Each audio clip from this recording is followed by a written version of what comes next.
हरियाणा के मुख्यमंत्री मनोहर लाल मीडिया से रूबरू हुए और इस दौरान उन्होंने प्रदेश के कई अहम मुद्दों को लेकर बात की। सबसे पहले सीएम ने क्षतिपूर्ति पोर्टल के बढ़ाए गए दायरे को लेकर बात की और उन्होंने कहा कि पहले केवल किसान ही इस पोर्टल पर नुकसान के मुआवजे के लिए आवेदन कर सकते थे, लेकिन अब इस पोर्टल का दायरा बढ़ा दिया गया है।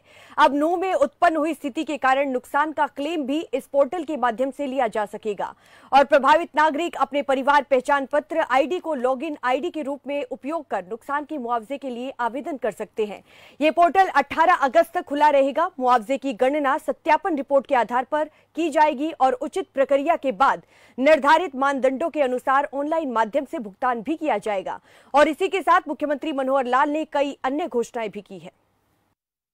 तो वैसे तो प्रेजेंटेशन में काफी कुछ होगा ही, लेकिन थोड़ा जैसे भूमिका में कुलर जी ने बताया है कि अभी तक ये क्षतिपूर्ति केवल किसानों के लिए बनाया गया था कि उनका जो किसी भी नेचुरल कैलेमिटी के कारण से जो नुकसान होता है फसल का नुकसान उसमें रजिस्टर करते थे। बाद में ध्यान में आया कि आखिर फसल के अलावा भी नगरों में कुछ व्यावसायिक प्रतिष्ठान हैं, कोई उनके औद्योगिक प्रतिष्ठान हैं, कोई मकानों में भी इस प्रकार का नुकसान होता है। तो ऐसे सब लॉस भी मूवेबल इमूवेबल सब प्रकार की जो प्रॉपर्टी है उसका लॉस भी इसमें अगर एंटर होगा तो उसका फिर असेसमेंट के भी तौर तरीके हैं। कुछ हमने जो ये होती है इंश्योरेंस की सर्विस उनके माध्यम से कराएंगे और कुछ असेसमेंट डीसी की कमेटीज जो हैं वो करेंगी। तो दोनों असेसमेंट के आधार के ऊपर उनको मुआवजे की कुछ राशि उसका एक परसेंटेज वो हम कुछ तो डिक्लेयर पहले से है, कुछ आज डिक्लेयर करेंगे, उसमें से वो राहत उनको दी जाएगी।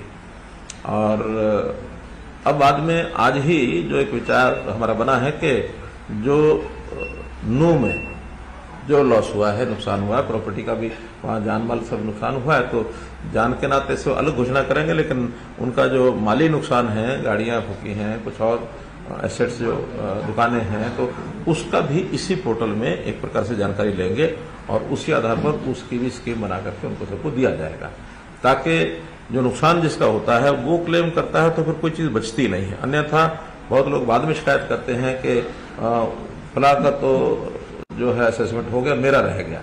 इसलिए हमने ओपनली सबको कहा कि आपका जो लॉस हुआ है आप अपना दर्ज करें और बाद में फिर उसकी असेसमेंट का काम डिप्टी कमिश्नर और जो बाकी एजेंसीज हैं उसके माध्यम से कराया जाएगा, ताकि जल्दी से जल्दी हम इसका असेसमेंट करके लोगों को राहत पहुंचा सकें। इसलिए ये पोर्टल जो है इसका एक्सटेंड किया गया।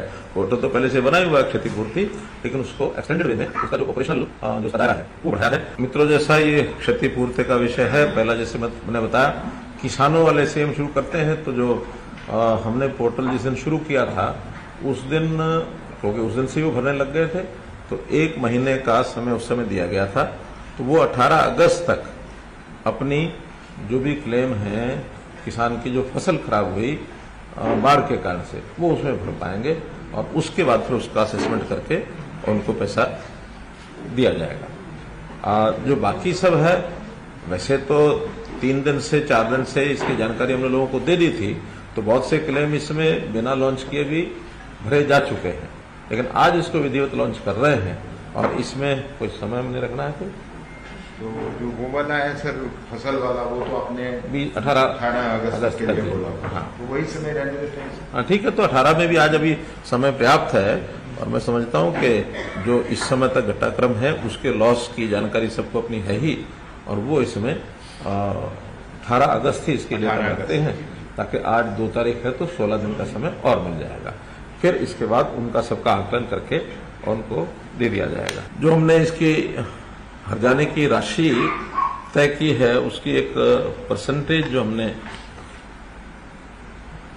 आपके माध्यम से लोगों को जो बतानी है, उसमें 2 प्रकार का है। तो मूवेबल प्रॉपर्टी है, इमूवेबल प्रॉपर्टी है।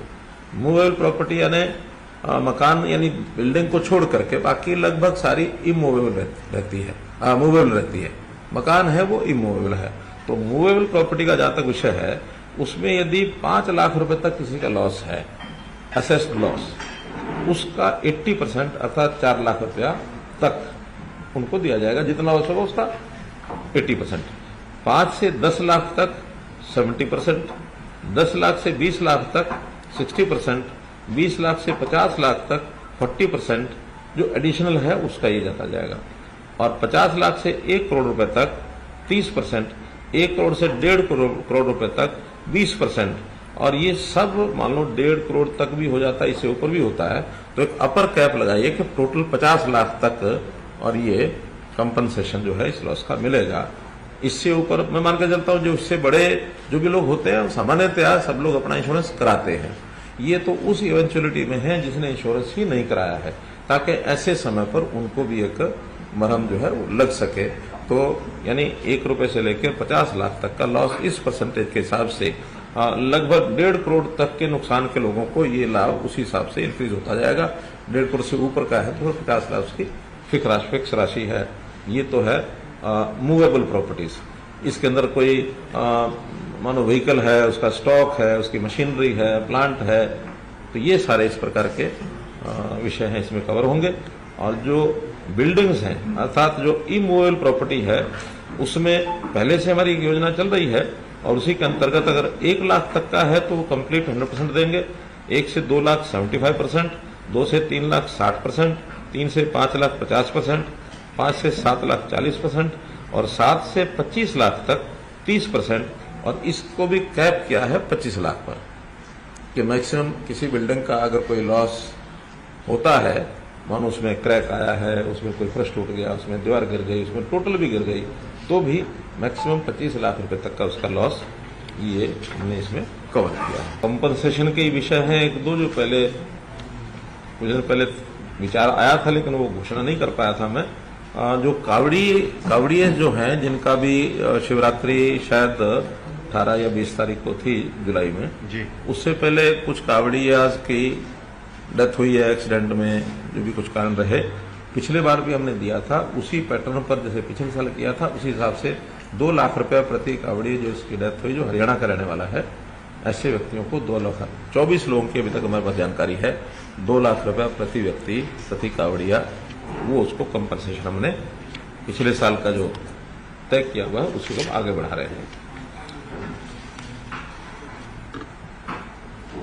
इसी प्रकार से एक कंसेशन और मैं आज घोषणा कर रहा हूं, वो है हमारा जो HSVP हरियाणा शहरी विकास प्राधिकरण, इसे पिछले दिनों में बिजली के बिलों का एक विषय आया था, बिजली के पानी का तो 5% प्रति वर्ष के हिसाब से उन्हें पिछले 5 साल का 25% बढ़ा के बिल दे दिए थे। विचार करने के बाद हमें आया कि ये गलती वास्तव में डिपार्टमेंट की है।